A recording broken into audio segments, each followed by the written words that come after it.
Yo, what's up mga kapadyak? I-bike check lang natin itong Trinx VCT 1200 Elite Carbon Series MTB. Ang presyo nga pala nito sa bike ay 25,900. Ito ang specification ng bike na ito. So don't forget to like, comment, and subscribe. Unahin muna natin ang drivetrain. Ang crank nito ay Shimano MT200. Ang front derailleur naman nito ay Shimano Diore. Isunod naman natin ang rear derailleur. Ang rear derailleur naman nito ay Shimano Diore. Brake set naman nito ay Shimano MT200 non-series. Ang fork naman nito ay Trinx with remote lockout. Etong bike na to ay may remote na kung saan dun mo na lang babagu-baguhin at hindi mo na lang aabutin sa fork sa pagpapalit ng suspension. Ito ang maganda sa bike na to. Saddle naman nito ay Trinx saddle.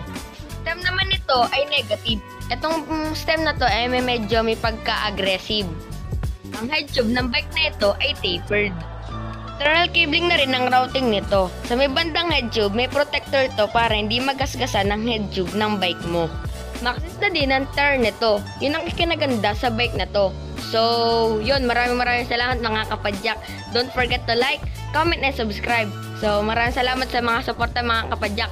Road to 100 subs na tayo mga kapadyak. Maraming salamat.